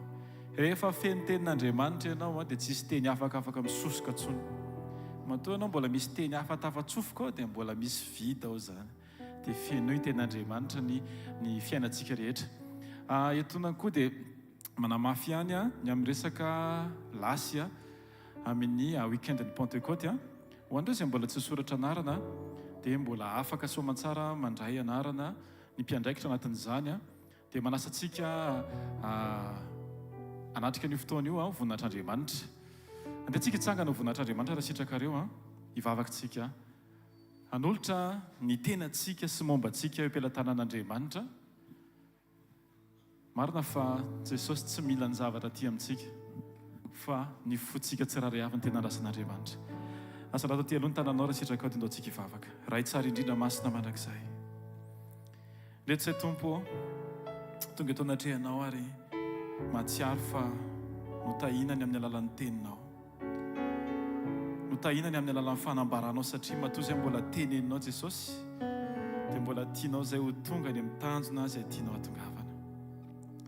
aoka tsy ny fisaintsainanay ny eritreritra Andriamanitra ny hanoritra ny lalànay fa ka ny fitarianao fa Andriamasina no hitarika anay mandrakariva andehananay amin'ny fahendrena. Misaotra anao zay satria mbola navelanao nanao fanatitra indray. Ny fonay Andriamanitra tena fonay manao. Ny mombanay, ny andro tokom-piainanay, ny fotoananay, ny fijerinay, ny toe-ponay, ny mikasika anay rehetra atolotray ho anao Jesosy Kristy.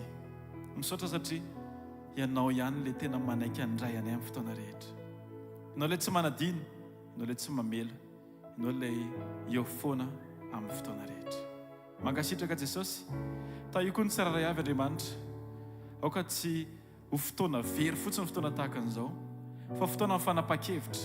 Afahanay ho anisan'ny olona tena tafaray lalina aminao Andriamanitra, ka tsy manao zavatra tsy nampaniranao, fa manao zay rehetra ampaniranao rehetra. Tahaka ny Isaia zay, ianao efa nanana programa dia niteny ianao izy re mba hirahako.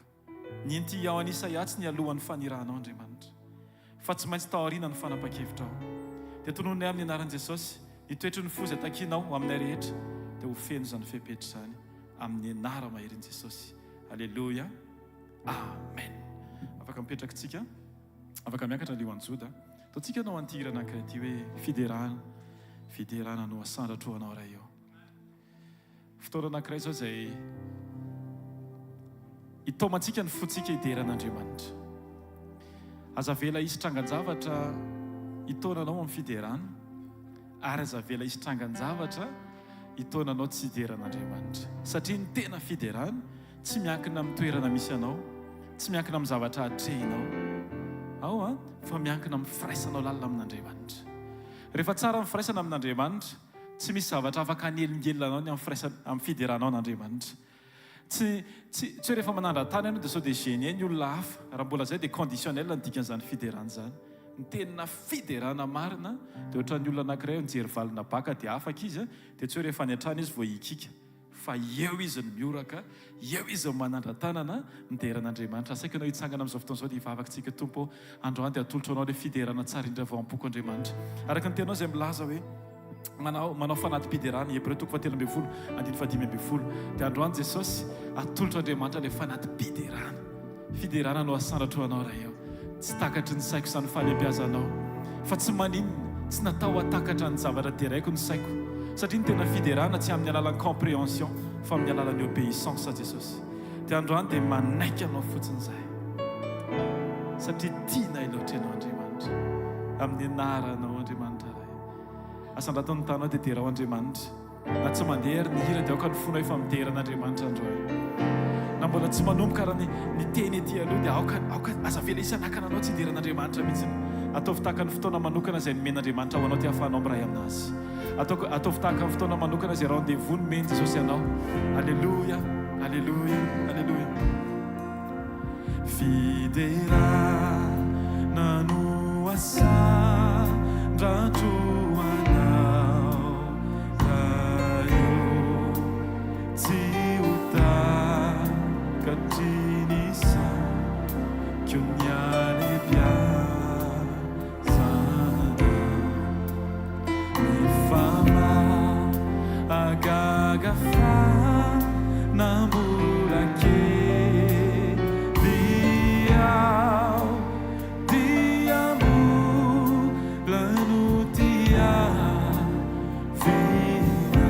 versículo santo de cigarete era querido na Isaac. Fiderana no asandratroana raio ciuta catiza nyalebiazana efamagaga efamagaga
fahazazako any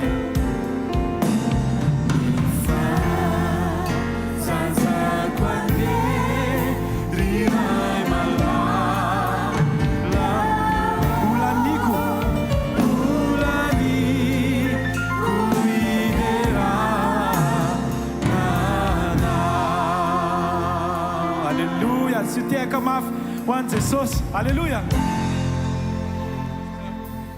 Daontsika mbola roa ivavaka sady amarana amin'ny fotoana. Mety anatrehan'i Jesosy ny any anatinao any tena ho sitrana ho voatsabo be dia be ny zavatra nomeny Jesosy atsika teo mba ho tena hoe araka ilay ao am-pony ny asa ho atrehantsika sy ho vitaintsika ary anaraka antsika. Teneno akaikinao tsy miditra gony ianao any an-danitra hoe fa misy asa tokony manaraka anao hoe sady atao ny tananao dia hivavaka tsika ray amin'ny anaran'i Jesosy. Anompo anao zay,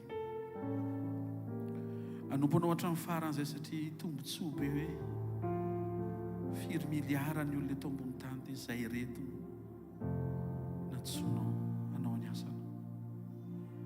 Sotra fa à 99% des femmes raponao matateraka izany fahasoavanao ndrety izay miaraka amin'ny fona eny andreny teny fahamarinana mba tsy ho amin'ny hafanampo hifandiso amin'izay oamponao hijoroanay, tsy le azakazaka be fotsiny fa tena le précision tsara hoe eto sy ty le tianao mba ho ataonay ara-potoana.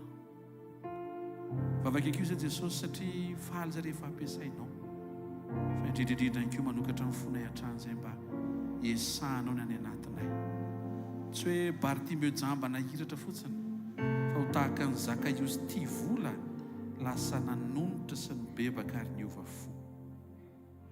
Entinay teo anatrehano inkio Jesosy ny any anatinay tena hisy vesatra ho an'ny mpanota zay very ary indrindrindrindra ho an'ireo mpiray-tam-po aminay verin-dalana.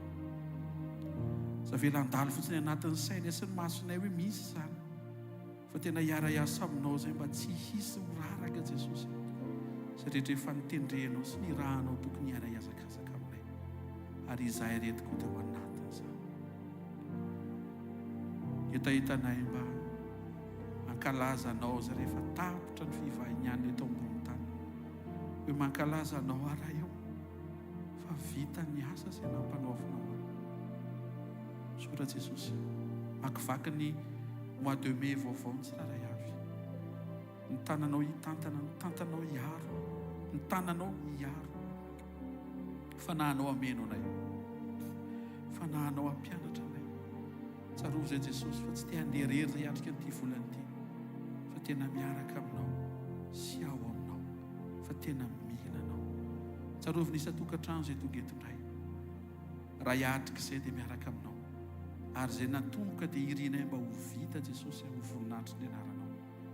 Ninona mety nentin'ny tsiraray avy tonga teto mety ho vesatra etaeta faniriana fangatahana miompoza amin'ny alalan'izao fotoam-panontronana izao. Fantatra efa eto ianao, fantatra efa afaka miasa amin'ny fotoana rehetra ianao. Tsarovy zay rehetra tonga eto ka mety marary mandray fanasitrana ny satria nitiakapoka ny aretanao fanasitranao anay. Tsarovy anko ireo namanay na ny pasteur na ny isa-tokantrano na ny mpikambana sy ny mpiara-manompo na iza mety ho sary mandalo ao anatin'ny saintsainanay ka mila fanasitranana any amin'izay toerana misy azy dia mino izay tompo fa renao ampahatsorana zany etaeta zany. Tsarovy ny zanaka rehetra izay hiatrika fianarana, tsarovy anko ireo rehetra izay miatrika ny asa aman-draharaha amin'ny anaran'i Jesosy Kristy avy Nazareta. Amen. Raisy nitsodrano izay tanoana tanteraka eo amin'ny fiainanao amin'ny anaran'i Jesosy. Marina aminao ny teny tompo hoe arindro izao ombanao mandrakarivo ambara-batonga ny fahataperan'izao tontolo izao. Tsy rery ianao, tsy miatrika rery ianao, tsy miady rery ianao. Eo ny tompo miaraka aminao, eo anilanao Jesosy. Mandehana amakivaky an'ity volana me vaovao zao misoka ity ianao, miaraka amin'ny tompo, miaraka amin'ny tanany mahita fity, mandresy, tsy ho azo tsampona amin'ny anaran'i Jesosy Kristy avy Nazareta. Fiadanan'i Jesosy eo amin'ny fiainanao. Mandehana fa ny asa nankin'ny Tompo taminao, mahita hoe ankalaza azy ianao amin'ny fotoana ny fiafaran'ny zavatra rehetra, dia ho vita soa ny asa nankininy taminao. Koa satria misaina ny asan'i Jesosy ho vita ianao, tsy hodrano sy manonona koa ninona asa trehanao mba ho vita zany amin'ny anaran'i Jesosy. Ninona tsy vita hatramin'izay, manonona amin'ny anaran'i Jesosy fa izay tsy hain'ny olombelona ilay faina, vitan'Andriamanitra ho tanterahana. Aoka izay rehetra tsy vita hatramin'izay teo amin'ny fiainanao, ho vita amin'izay manomboka amin'ny takarivo ty amin'ny anaran'i Jesosy Kristy avy Nazareta. Amen. Avao fantanao dia asio fisaorana, asio fankasitrahana, dia misaora sahady eo Tompo, misaotra fa hiatrika volana vaovao miaraka aminao. Misaotra betsaka fa manomana zavatra ho mandrakariva ianao. Misaotra ny amin'ny famindramponao, misaotra ny amin'ny teny Tompo na manginao anay tamin'ity takarivo ty, anitsinao ny fiazakazana tena misetrasetra be tiana atao, nefa tianao hisy fahendrena mba hifanaraka amin'ny ao am-ponao. Misaotra ny amin'ny zanako tsirairay avy izay tonga eto amin'izao alina izao, amin'ny anaran'i Jesosy Kristy avy Nazareta. Amen. Raha andehanao dia eo ny fiarovan'Andriamanitra, eo ny fiantohan'Andriamanitra amin'ny anaran'i Jesosy. Ary ny fahasoavana fa ny fahasoavan'Andriamanitra no matoy izao, ary ny fahasoavan'Andriamanitra no matoy izao anareo. Amen.